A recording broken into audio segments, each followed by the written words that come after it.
Hello, my name is Daniel Findleton, student ID 100716573, here with Advanced Computer Graphics at Ontariotech University, and today we'll be looking at Challenge 5, Raytracing.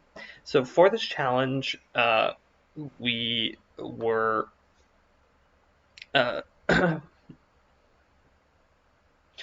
So for this challenge, we had to build a fairly basic CPU ray tracer and then sort of iterate on the tutorial that we were given and build our own scene and stuff like that. So, ray tracers, in essence, they're fairly simple, though they are very time consuming to build. Especially something on the CPU is going to be very, very slow. Had we built something on the GPU, I think this would have gone much, much faster. I don't know if I would have been able to get something that was ray tracing in, say, real time or anything like that, but it definitely would have been significantly faster. You can see right now what I'm doing is I am generating frames. So the viewport display will update once a given frame reaches 100% here. And basically what we're doing is for every pixel in this viewport, we are sending out a ray. And we're basically asking, is that ray hitting anything, or is it shooting off into space? If that ray does hit something, we say, great.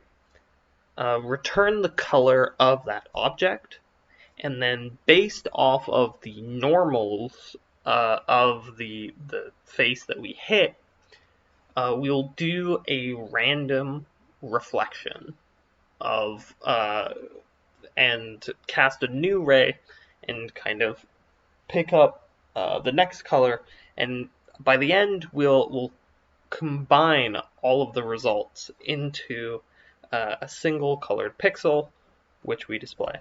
So in our camera we have some math to kind of emulate a proper lens of a pinhole camera, and we can change certain settings such as like the aperture, the field of view of the camera, that kind of stuff. So for every pixel, right now I have this sort of set at 100 samples. So for every pixel, we are shooting 100 rays, which is part of what makes this such a slow process. The more samples that you set, and I simply just have num samples. So sorry, actually, I'm generating 300 samples per pixel, and this is sort of the result you get. We kind of have this kind of grainy result. So you can see in this scene we have different shapes. So I've added boxes and spheres. We have different materials. So the red circle, the ground, and the two boxes are using a Lambertian material, which basically, as I described it before, it will, like, when it chooses the next ray, once it hits the material, it kind of picks a bit of like a random direction. The two gray balls are metallic materials that have different roughness values. So the one that's almost like a mirror has a very, very, very low roughness value. So essentially, when a ray hits that metal ball, it perfectly reflects based off of the normal, whereas the gray ball that's sort of in the background there has a very high roughness value. By high, I mean we're talking within a range of 0 and 1. So at 1, the scatter of our metal material is significantly more randomized. So you can kind of see in the reflection of the low roughness metal, there are some more kind of balls off camera, and including this big glowing ball. This actually represents a light, and as the animation plays out, the light will kind of move through the scene. So that's another thing that we are doing here, is that we are generating individual frames. I think I've set this up to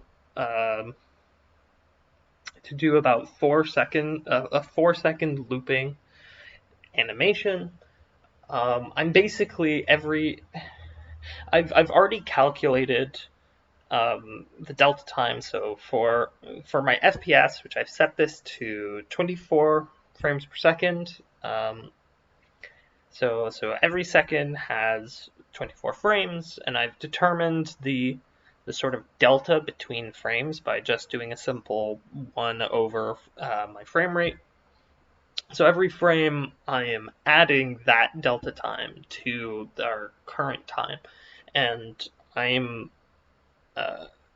determining things like the position of my balls based off of the sines and cos of the time.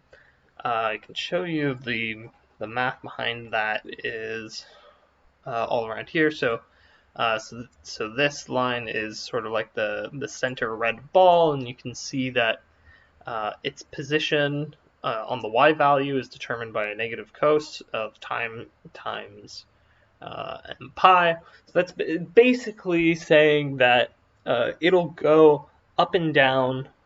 It'll take about 2 seconds to perform a cycle, and the +1 is basically just puts it in a range of 0 to 1, or it puts it in a range of 0 to 2, and then we divide by 2 to put it into a range of 0 to 1. This is just causes the two metal balls to spin around the center balls. We have a bunch of our background shapes, our light. There is also like a volumetric mist, which I'm changing the density of based off of the time. It's not something that you can kind of see. There just seems to be like it's getting a little bit brighter. It'll be much more visible when it's actually animated. And so once all the frames are produced, our viewport will play each frames with the sort of the frame delta time between each frame to give us our full motion. So I will cut here and come back when the rendering is done in what looks like it could be at least an hour and a half. Alright, now I do hope that this is capturing properly and this isn't coming out choppy or anything like that. But as you can see, all of the frames have rendered, and it has taken much longer than I originally thought. I suppose one of the main reasons why it took so much longer is, as I mentioned, the volumetric or the mist volume is increasing in density based off the time, and as the mist volume increases in density, well, the way that the volume works, right, is that when the ray intersects with the volume, it sort of picks a point based off the density inside that volume, does a color calculation, and then picks a random direction and raycasts that way. So the denser the fog, the higher chance that we're going to get of reaching our maximum bounce depth, which in this case is set to 10. So around the middle of this animation, when the fog's at its densest, it was slowing down quite a bit.